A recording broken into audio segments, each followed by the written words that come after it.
আহ লাগছে তো, আমাকে ছাড়ো, কেউ দেখে ফেলবে তো। হ্যালো বন্ধুরা, আমি তোমাদের রিমি দিদি।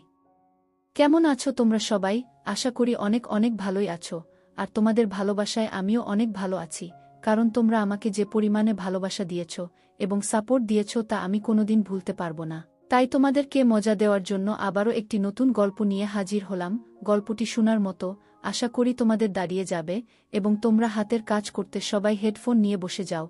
যদি আমার গল্প শুনে মজা পাও তাহলে অবশ্যই আমার চ্যানেলটি সাবস্ক্রাইব করবে। তো চলো বন্ধুরা, আমরা কথা না বাড়িয়ে আসল গল্পে চলে যাই। কলেজের প্রথম দিন। সকালবেলা সূর্যের আলো জানালা দিয়ে ঢুকতেই তানভীরের ঘুম ভাঙল। তার মনে আজ একটা অদ্ভুত উত্তেজনা ছিল। নতুন পরিবেশ, নতুন মুখ, আর হয়তো নতুন অভিজ্ঞতা অপেক্ষা করছে তার জন্য। তানভীর সদ্য উচ্চ মাধ্যমিক পেরিয়ে রাজধানীর নামকরা একটি কলেজে ভর্তি হয়েছে। তানভীর সাধারণত আত্মবিশ্বাসী একজন ছেলে, তবে ভেতরে ভেতরে একটু লাজুক। কিন্তু আজ কলেজের প্রথম দিনে সে নিজের মধ্যে এক নতুন সাহস খুঁজে পেল। নতুন ইউনিফর্ম পরে বাসে উঠল। পথে যেতে যেতে চারপাশের মানুষজনের ব্যস্ততা আর তাদের জীবনের গল্পগুলো দেখছিল। কলেজে পৌঁছে তানভীর একদম নতুন একটা জগতে পা রাখল। বিশাল ক্যাম্পাস, অসংখ্য ছাত্রছাত্রী। প্রথম ক্লাস ছিল ইংরেজি সাহিত্য। ক্লাসরুমে ঢুকে একটা মাঝামাঝি বেঞ্চে বসে পড়ল সে। চারপাশে সবাই নিজেদের পরিচয় দিচ্ছিল। হঠাৎ দরজার সামনে একটা মৃদু শব্দ হল। তানভীর চোখ তুলে তাকাতেই দেখল একজন মেয়ে দাঁড়িয়ে আছে, লম্বা, কুচকুচে কালো চুল, চোখে গোল ফ্রেমের চশমা, আর তার চেহারায় এক ধরনের কোমলতা। মেয়েটি কিছুটা অপ্রস্তুতভাবে বলল, স্যার, দেরি হয়ে গেছে, ঢুকতে পারি? স্যার মাথা নেড়ে অনুমতি দিলেন। মেয়েটি ক্লাসরুমে ঢুকে একবার পুরো ক্লাসের দিকে তাকাল। তানভীর অবচেতনভাবে মেয়েটির দিকে তাকিয়েই থাকল। তার মনে হল সে যেন কোনো সিনেমার দৃশ্য দেখছে। মেয়েটি তানভীরের পাশে এসে বসলে। তারপরে এক পলক হাসি দিয়ে বলল, আমি আয়েশা। নতুন এখানে? তানভীর কিছুটা নার্ভাস হয়ে নিজেকে সামলে নিয়ে বলল, আমি তানভীর। আমিও নতুন। এইভাবেই তাদের প্রথম কথা বলা শুরু হল। ক্লাস চলল, কিন্তু তানভীরের মন ছিল আয়েশার দিকেই। পরের কয়েকদিন তানভীর আর আয়েশার দেখা হতে লাগল প্রায়। দুই জনেই একই বিষয়ে পড়ত, তাই ক্লাসের মধ্যেই তাদের বন্ধুত্বটা দুই হয়ে উঠল। তানভীর উপলব্ধি করল, আয়েশা শুধু চেহারায় সুন্দর নয়, তার মনও অনেক সুন্দর। আয়েশা খুব প্রাণবন্ত, হাসিখুশি, আর দারুণভাবে জীবনকে উপভোগ করতে জানে। একদিন ক্লাস শেষে আয়েশা বলল, তানভীর, চলো ক্যাফেটেরিয়ায় যাই। একসঙ্গে চা খাই। তানভীর কিছুটা দ্বিধা নিয়ে রাজি হল। ক্যাফেটেরিয়ায় বসে তারা অনেকক্ষণ কথা বলল। তানভীর প্রথমবার অনুভব করল আয়েশার সঙ্গে কথা বলতে তার এত ভালো লাগছে কেন। কয়েক মাস পার হয়ে গেল। তানভীর বুঝতে পারল সে আয়েশার প্রতি দুর্বল হয়ে পড়ছে। প্রতিদিন ক্লাসে যাওয়ার আগে আয়েশাকে দেখার চিন্তায় তার মন ব্যাকুল থাকত। কিন্তু সে সাহস করে কিছু বলতে পারত না। একদিন কলেজের এক প্রোগ্রামে আয়েশাকে দেখল তানভীর। সেই দিন আয়েশা একটি লাল রঙের শাড়ি পরে এসেছিল। তানভীর আয়েশার দিকে তাকিয়ে থাকল অনেকক্ষণ। তার মনে হল আজ না বললে হয়তো আর কখনোই বলতে পারবে না। প্রোগ্রামের শেষে আয়েশার কাছে গিয়ে তানভীর বলল, আয়েশা, তোমার সঙ্গে একটা কথা বলতে পারি? আয়েশা কিছুটা অবাক হয়ে বলল, হ্যাঁ, অবশ্যই। তানভীর একটু সময় নিয়ে বলল, তোমাকে প্রথম দিন দেখেই মনে হয়েছিল তুমি আমার জীবনে বিশেষ কেউ হতে চলেছ। যত দিন গেছে আমার অনুভূতিটা আরও গভীর হয়েছে। আমি জানি না এটা বলার সঠিক সময় কিনা, কিন্তু আমি তোমাকে খুব পছন্দ করি। আয়েশা কিছুক্ষণ চুপ করে থাকল।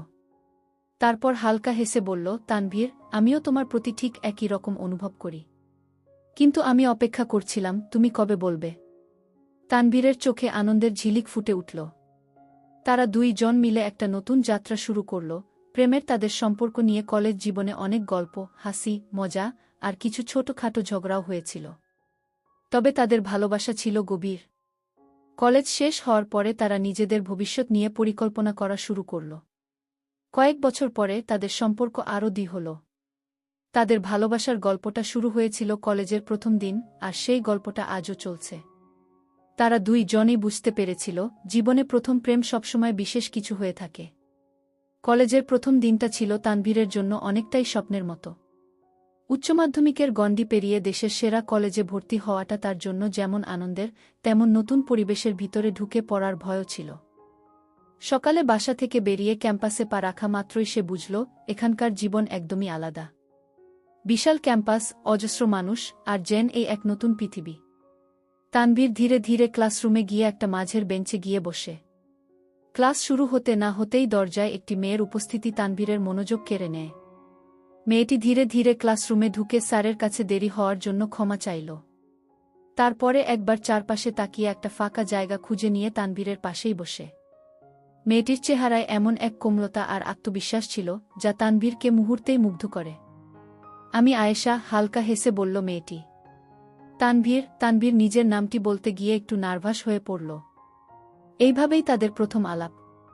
তানভীর বুঝতে পারল এই মেয়ে তার জীবনের অন্যতম স্মরণীয় কেউ হতে চলেছে। দিন যতই এগোতে থাকল তানভীর আর আয়েশার বন্ধুত্ব ততই গভীর হতে লাগল। তারা একসঙ্গে ক্লাস করত, গ্রুপ প্রজেক্ট করত, এমনকি ক্লাস শেষে কলেজ ক্যাফেটেরিয়ায় ঘণ্টার পর ঘণ্টা গল্প করত। আয়েশা ছিল খুব মেধাবী, পড়াশোনার প্রতি মনোযোগী, কিন্তু তার ভেতরেও ছিল একটা শৈল্পিক মন। সে কবিতা লিখতে আর মাঝে মাঝে কলেজের বিভিন্ন প্রোগ্রামে অংশ নিত। তানভীর তার কবিতার প্রতি মুগ্ধ ছিল। আয়েশার লেখাগুলো যেন তানভীরের হৃদয়ের অনুভূতিগুলো প্রকাশ করত। একদিন ক্লাসের পরে তানভীর বলল, আয়েশা, তোমার কবিতা পড়লে মনে হয় যেন আমার মনের কথাগুলো তুমি জানো।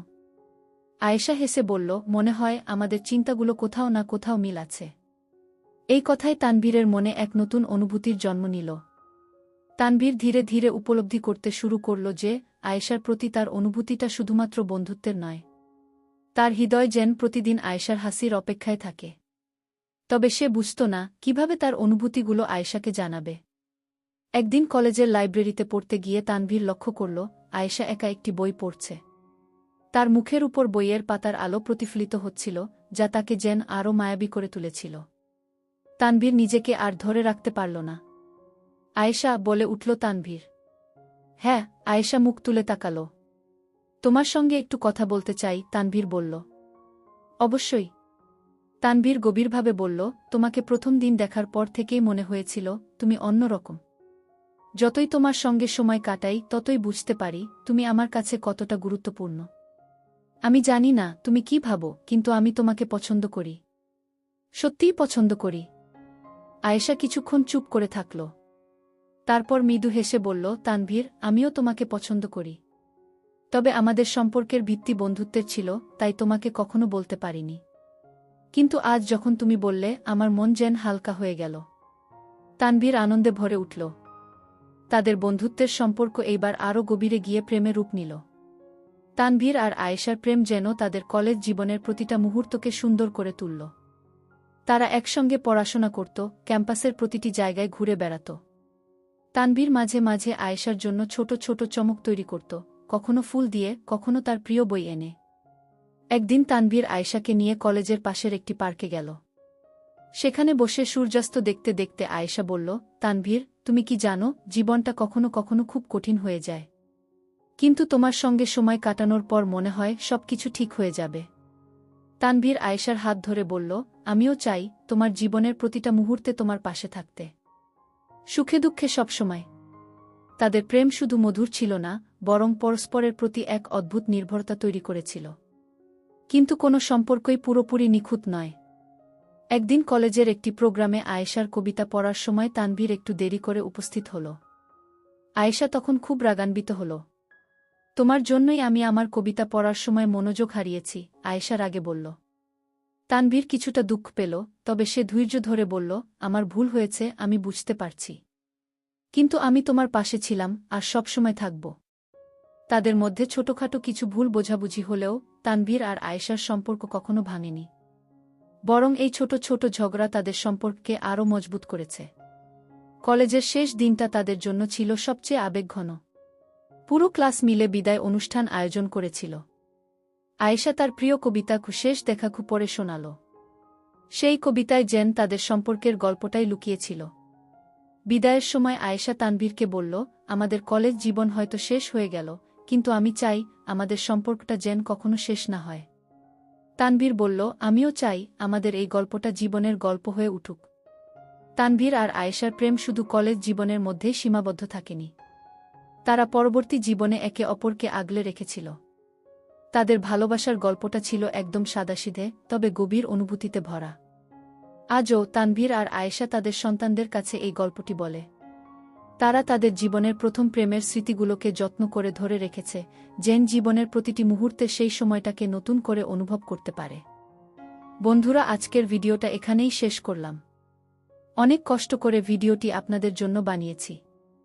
যদি ভিডিওটি আপনাদের ভালো লেগে থাকে তাহলে একটা লাইক করবেন এবং চ্যানেলটি অবশ্যই সাবস্ক্রাইব করবেন এই আশা ব্যক্ত রেখে আপনাদের কাছ থেকে বিদায় নিচ্ছি আমি। দেখা হবে আগামীকালের নতুন কোনো ভিডিওতে। সে পর্যন্ত সবাই ভালো থাকুন, সুস্থ থাকুন। ধন্যবাদ।